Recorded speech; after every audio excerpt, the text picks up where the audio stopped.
I never thought much about apartments before. They were just places to sleep, eat, and go about your day. But all that changed when I moved into 1407 East Grove Avenue. I had just signed the lease, and the place seemed like a steal for the price. It wasn't the most modern building, but it had charm. Old wooden floors, vintage wallpaper, and an unsettling quiet that almost felt comforting. From the moment I moved in, things felt off. I chalked it up to the usual jitters that come with moving to a new place. But that quickly turned into something more disturbing. I was in my late 20s, new to the city of Detroit, and eager to start my life after some personal setbacks. The apartment was supposed to be my fresh start, a new chapter. But that first night changed everything. It was around 2 a.m. when I heard the knocks. First, I thought I was just hearing things, but the knocks came again, slow and deliberate, as if someone was trying to get my attention. I froze, my heart pounding. The sound wasn't coming from the door. It was coming from within the apartment, specifically from the walls. Knock, knock, knock. I got up to check, but the apartment was silent once again. No one in the hallway, no strange noises, just me standing in my kitchen with a cold sweat running down my back. I tried to ignore it, thinking I was just imagining things. Maybe the pipes were old, maybe it was the wind. But every night the knocks came back, louder, closer, as if whatever was on the other side of the wall was getting bolder. But it wasn't the knocking that terrified me the most. It was the whispers that started a few nights later. I woke up around 3 a.m., my head spinning. The whispers weren't coming from outside. No, they were inside the apartment, right next to me. They were faint at first, like a breath against my ear. But then they grew louder. "Get out," they said. "You shouldn't be here." I shot up from bed, looking around. No one was there. No one could have been. My apartment was locked, sealed tight. But the voice, it sounded so real. It was like someone was just inches away from me, hidden in the shadows. Couldn't sleep that night. I sat up in bed, staring at the walls, waiting for the next whisper, the next knock. But nothing happened. Still, I couldn't shake the feeling that I wasn't alone. The next morning, I tried to shrug it off. Maybe it was just my mind playing tricks on me. But then, something happened that I couldn't explain. I went into the bathroom and noticed something on the mirror. Condensation. Not the usual fog from a hot shower, but a message, slowly appearing before my eyes. "Leave before it's too late." I nearly choked on my own breath. My hands shook as I reached for the towel, wiping the mirror, but the message didn't disappear. It stayed there. I ran my fingers over the words, and for a moment, I thought I felt a cold, clammy hand brush against my skin. That's when I knew. Something was very wrong with this apartment. The next few days felt like a blur. I couldn't focus at work, couldn't shake the feeling that I was being watched. Every corner of the apartment felt oppressive, like it was closing in on me. The strange noises, the whispers, the cold spots. Everything felt like a warning, but I couldn't figure out what it was trying to tell me. That evening, after another long, restless day, I decided I needed to get out of the apartment. I went for a walk around the neighborhood, trying to clear my head, but as I walked the streets, I noticed something strange. Every person I passed, every single one, looked at me the same way, with an unsettling, empty stare, like they knew something I didn't. But when I tried to make eye contact, they'd quickly look away, as though embarrassed by their own gaze. It didn't make sense. Why was everyone acting like this? I hurried back to the apartment, locking the door behind me. I tried to tell myself it was all in my head, stress, exhaustion. But as I climbed the stairs to the second floor, I couldn't shake the feeling that someone, or something, was following me. I turned around several times, but no one was there. Still, the hairs on the back of my neck stood up. I couldn't explain it, but I felt like I wasn't alone. When I reached my door, I saw something on the floor. A small, neatly folded piece of paper. My breath caught in my throat as I bent down to pick it up. It was written in dark ink, jagged, almost frenzied handwriting. "They've been waiting for you. Don't let them in." I froze. Who wrote this? And what did it mean? I turned the paper over, but there was nothing else. No clue, just those terrifying words. My heart started to race as I shoved the paper into my pocket and hurried inside. Once inside, I locked the door and rushed to the living room, but my mind was spinning. There was no way I was imagining this. No way it could be all in my head. I had to find answers. I started researching the building, its history. I combed through old newspapers and online forums, looking for any mention of the apartment complex. What I found was worse than I could have imagined. There had been a fire here years ago. It was a massive blaze that took the lives of several tenants. But it wasn't the fire itself that caught my attention. It was the report of the building's original owner, a man named Jacob Blackwell. According to local rumors, Blackwell was obsessed with something dark. It was said that he had been involved in occult rituals, something to do with summoning spirits. There were whispers that he had made a deal with something otherworldly, something he couldn't control.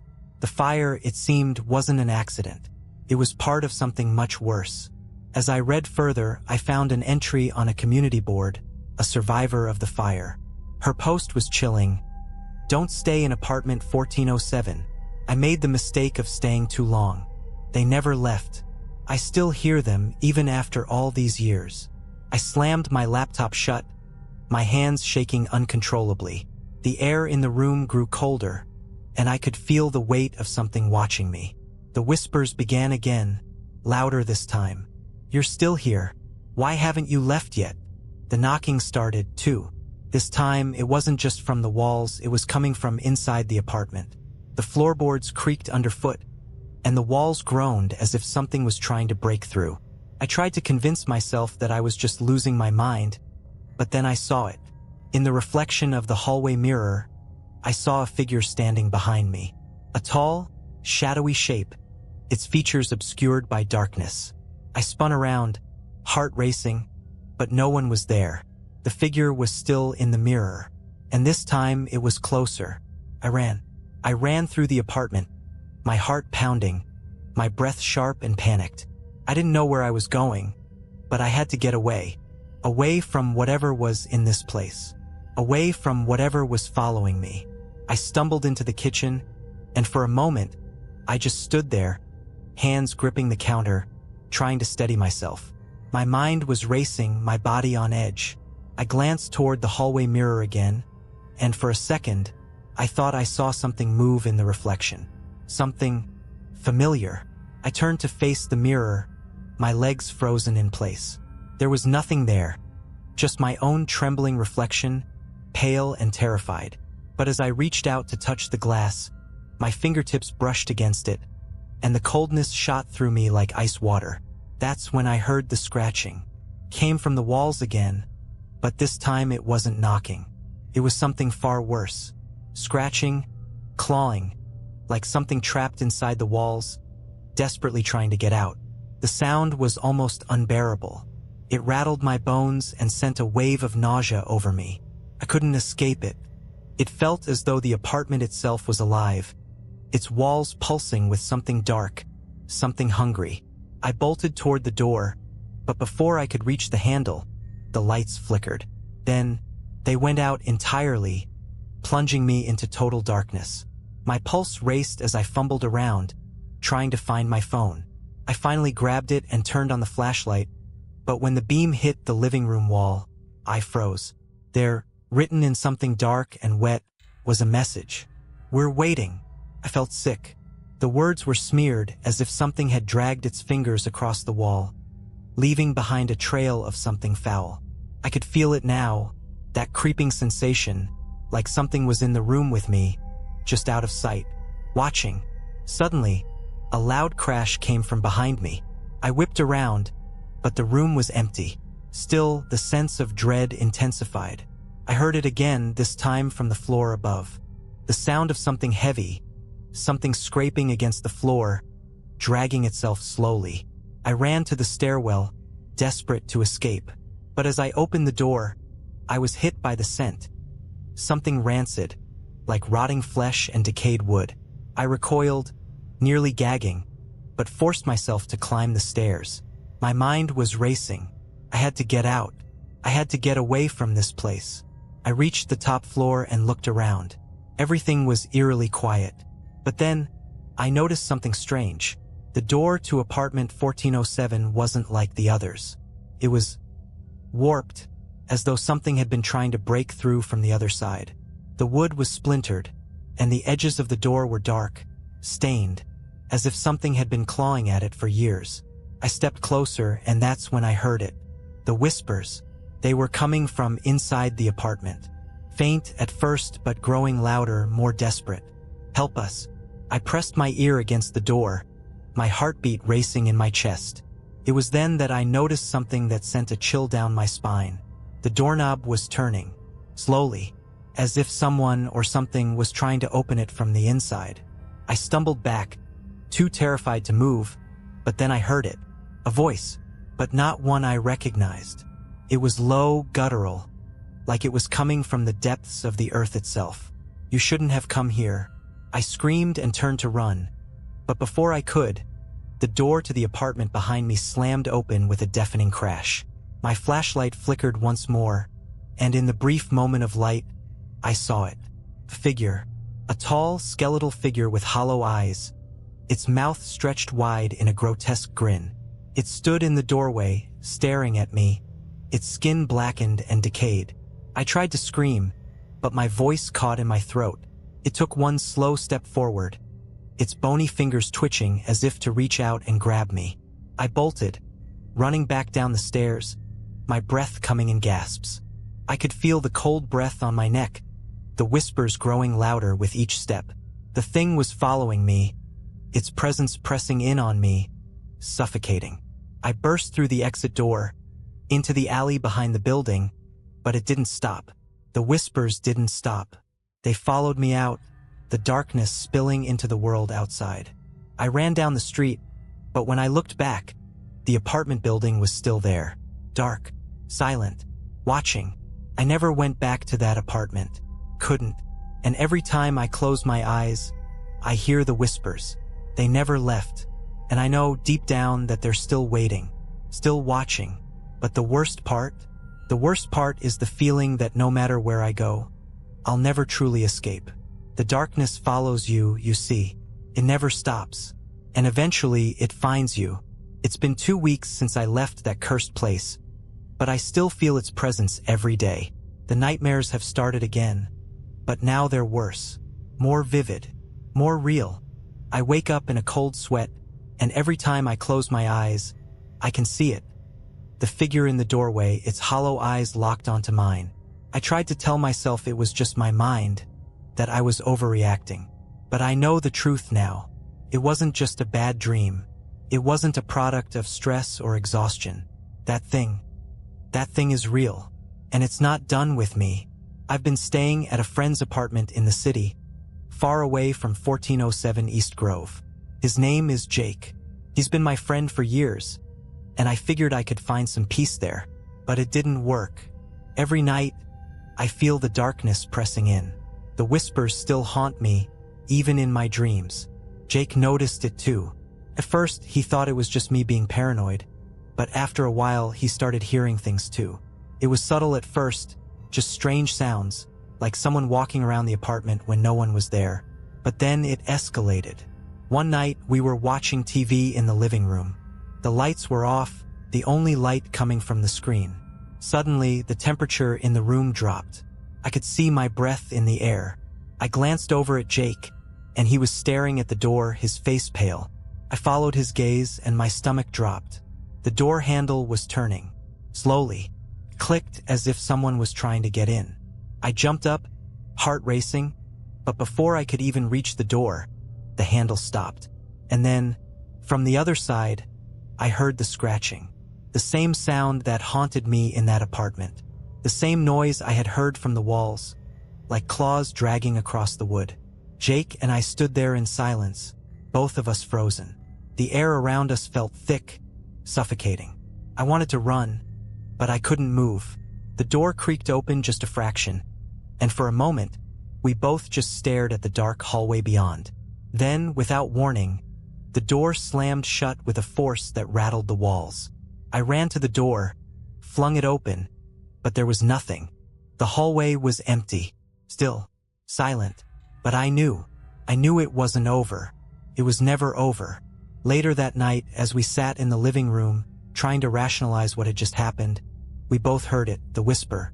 It wasn't coming from the walls this time. It was coming from the dark corner of the room, just behind the couch. A voice, low and raspy, like it was trying to crawl out of the very shadows. "You can't escape." Jake looked at me, his face a mixture of fear and confusion. What the hell was that?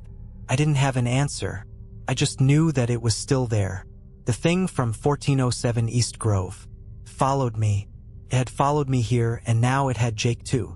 We decided to leave the apartment that night. We didn't even pack our things. We just ran. But it didn't stop.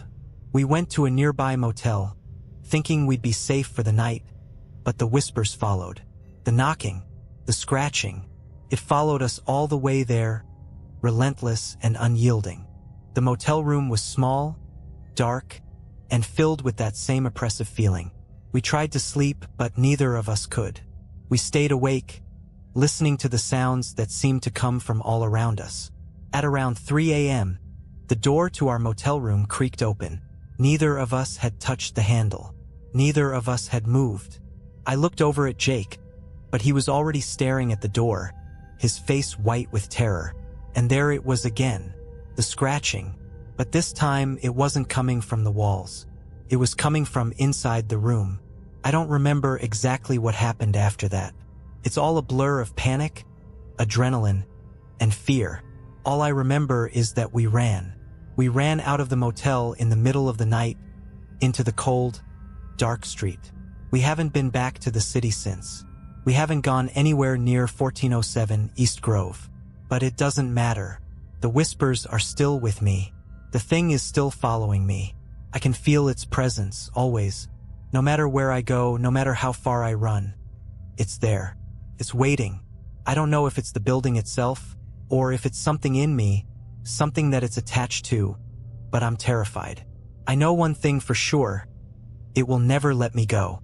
And one day it will find me again. I've been told to leave my past behind, but it's not that easy. Not when your past is a living, breathing nightmare that never leaves you. And I've come to accept that the nightmare is real. It's always been real. It's been months now since I left Detroit. Jake and I don't speak much anymore. I don't blame him. I wouldn't want to be around someone like me either. I can see the fear in his eyes when he remembers those nights. When I left, I thought I could escape. But no matter how far I run, the whispers follow. The knocking, the scratching, the ever-looming presence. It never stops. I moved to a small town in Ohio, hoping that the distance from the city would give me some peace. I found a quiet house on the outskirts, isolated from the noise, far from any memories of 1407 East Grove. I thought it would be enough. I thought I could rebuild my life. But nothing works that way, does it? The house felt empty. At first, it was just the usual eeriness of living alone in a new place. But then, the signs started appearing again. I thought I was going crazy. I thought I was just imagining things. But then, one night, I saw it. I was sitting in the living room, late, trying to relax with a book. It was a stormy night. Rain tapping against the windows, thunder rumbling in the distance. I heard the creaking of the floorboards above me. I froze. My stomach turned, and my heart raced. The house was empty. I was alone. But there it was again. The unmistakable sound of footsteps, dragging slowly, heavily, across the floor above me. I went upstairs, my pulse hammering in my ears. The floorboards groaned beneath my feet as I made my way down the hall to the room above the living room.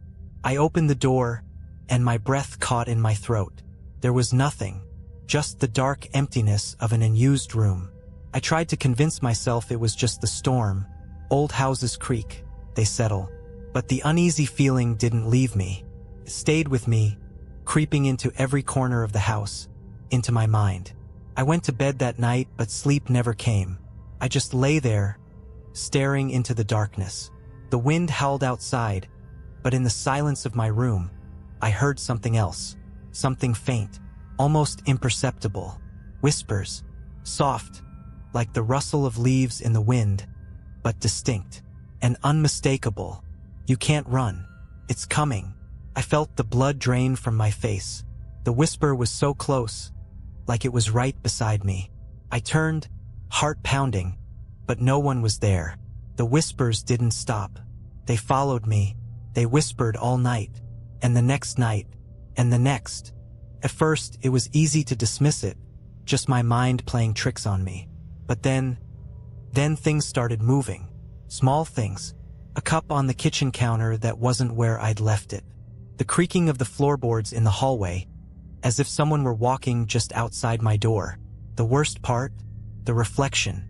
One morning, I walked past the hallway mirror and saw it. It wasn't just my own reflection. There was something else.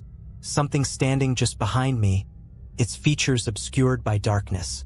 It was a shadow, but a shadow that moved.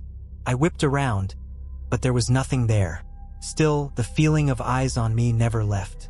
I tried to tell myself it was just the light, or maybe my mind playing tricks. But I knew something was here. And then, one night, it happened.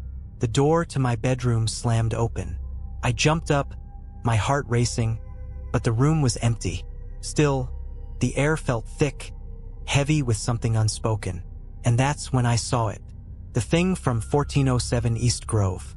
It was standing at the foot of my bed. Tall, skeletal, its hollow eyes staring at me. The mouth stretched in a wide, unnatural grin. The same figure. The same presence. It stepped closer, its bony fingers twitching, its eyes never leaving mine. Couldn't move, couldn't scream.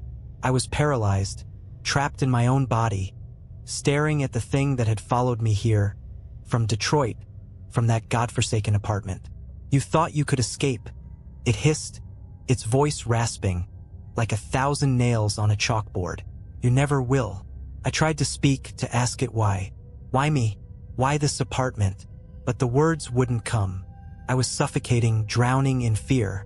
The thing raised its hand, and I felt the air grow colder. It reached for me, its cold fingers brushing against my skin. I gasped, but I couldn't move. I could feel it pulling at me, pulling me closer, and I knew, deep down, that it was too late. It was too late to run, too late to escape. But then, just as suddenly as it appeared, it was gone. The room went silent. The air went still. I was left, trembling, alone. I'm writing this now because I don't know how much longer I have. I don't know when it will come for me again, but I know it will. The whispers never stop. The knocking never stops. And the figure will never stop hunting me. If you're reading this, don't make the same mistake I did. Don't ever, under any circumstances, stay in apartment 1407 East Grove. Because once it finds you, it won't let you go. I know I said that it would never stop hunting me, that it was just a matter of time before it found me again. But what I've come to understand now is far worse than I ever imagined. I've been moving from place to place, hoping to outrun whatever it is, whatever it was that haunted me. But the more I run, the more I realize that I'm not just running from something. I'm running toward it. That thing from 1407 East Grove is not just a shadow.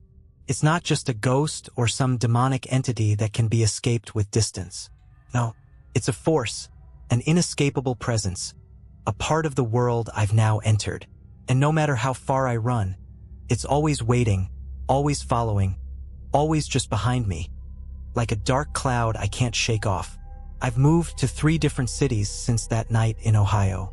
The whispers still come, soft at first, like a breeze in my ear. Then they grow louder, sharper, and I hear them even when I try to block them out. But here's the thing. No matter where I go, no matter how many doors I lock, no matter how high I build my walls, that figure is always just around the corner. It's always waiting. I've seen it more than once now. In the reflection of a store window, in the shadows of a dark alley, at the edge of my vision, like it's just about to reach out and grab me. I remember the first time I saw it again after Ohio. I had settled in a small town in Arkansas, thinking I had finally outrun the nightmare. But one evening, as I was walking home from the grocery store, I saw it, just like before. Tall, skeletal, with hollow eyes and that grin stretched across its face. It stood at the far end of the street, half shrouded in darkness, watching me. I froze. I couldn't move. My heart pounded in my chest as I stood there, staring at it, my breath shallow. I didn't know if it was real or if my mind was playing tricks on me again. But then it moved. Slowly, deliberately, like it was walking towards me. I ran. I ran without thinking, without looking back. I didn't stop until I was inside my apartment, heart racing, sweating, desperate for the feeling of safety. But deep down, I knew it was pointless. I couldn't escape. Not anymore. I've learned something that I wish I could unlearn. It's not just the building. It's not just the apartment. It's not about the physical place. It's about me. It's about anyone who steps into that world, that cursed place, that building. Because once you enter it, you can never leave. The thing, whatever it is, becomes a part of you, and it will follow you wherever you go. I don't know if anyone else has ever had the courage to tell their story. I don't know if anyone else survived. I've never found any trace of the other tenants. But I'm telling you this now because I can't escape. It's too late for me. The thing, the figure, it's already inside me. I tried to run from it. I tried to find peace. But peace is something I'll never know again. If you're reading this, if you've ever stayed in apartment 1407 East Grove, or if you've ever felt the whispers, seen the shadows, then you know. You know what I'm talking about. You know that once it gets inside your head, it will never let you go. And if you haven't experienced it yet, if you've never heard the knocking, never seen the figure in the corner of your eye, consider this a warning. Because no matter where you are, no matter where you go, once it knows your name, once it sees you, it will find you. You can't outrun it. You can't hide from it. It's already too late. It's happening. The whispers, the figure, is here. I knew it would come for me again, but I didn't think it would happen this way. I've stopped running. There's no point anymore. I've spent so much time running, hiding, trying to forget that the truth is clear now. There is no escaping it. There is no place to hide. There is only the inevitable. And the inevitable is standing right in front of me. I moved again, this time to a house on the outskirts of town, hoping that a fresh start would work. But I'm not a fool. I knew that the figure would find me, no matter where I went. So I tried something different. I decided to face it. For weeks, I gathered every ounce of courage I had left. I researched everything, every bit of information about 1407 East Grove, the figure, the curse. I contacted experts, occultists, people who might know something, anything that could help me break free of this nightmare. I learned something chilling. What haunts me is not just the building. It's not just a curse. It's an entity, an ancient being that attaches itself to anyone who crosses its threshold. It feeds on fear, on despair. And the longer it follows you, the stronger it becomes. Eventually, it consumes everything. They told me I couldn't get rid of it. There was no exorcism, no spell, no prayer that would make it go away. They said I had two choices. Keep running and live in fear until it takes me, or face it head on. So I waited. I waited for the whispers to come. I waited for the knocking to start. I waited for the thing to show itself, knowing that when it did, it would be my final chance. The last fight. And it came just like I knew it would. It was a night like any other. I was sitting in my living room, the lights off, the silence weighing down on me. The storm outside had stopped, and all that was left was the quiet. I was tired of fighting, tired of running. I knew it was almost over. That's when I heard the knock. It wasn't loud at first, just a soft tap. But then it became a steady rhythm, one that I recognized. The knocks, slow and deliberate, just like the ones in 1407 East Grove. I stood up, my legs shaking, my heart racing.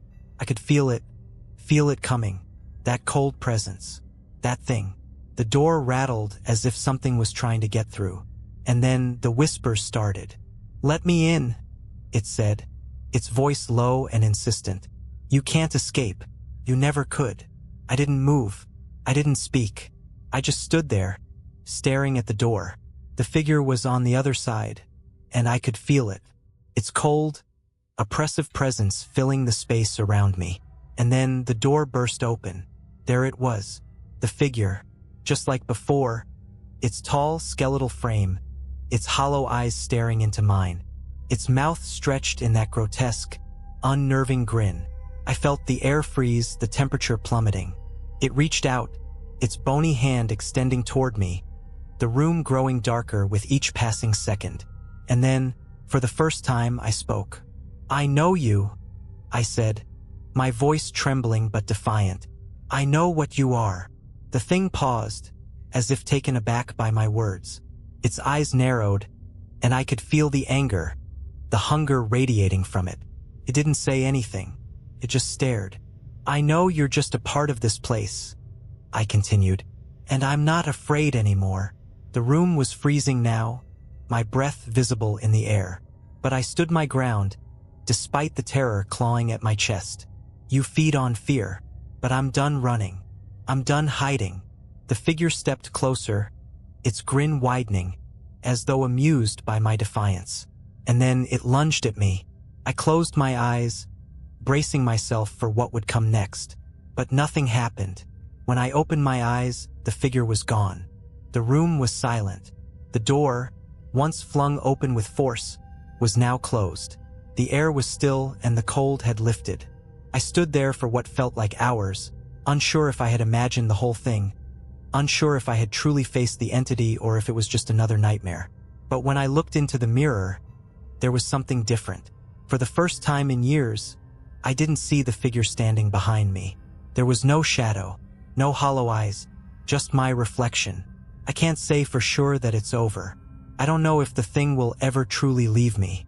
But for now, for the first time in a long time, I feel something I thought I'd lost forever. Peace. Maybe that's the trick, you see. You can't outrun it. You can't hide from it. But you can face it. And when you do, you take back control. The nightmare doesn't stop. It never truly ends. But you can stop running. And in that moment I realized I wasn't just escaping the thing. I was escaping myself.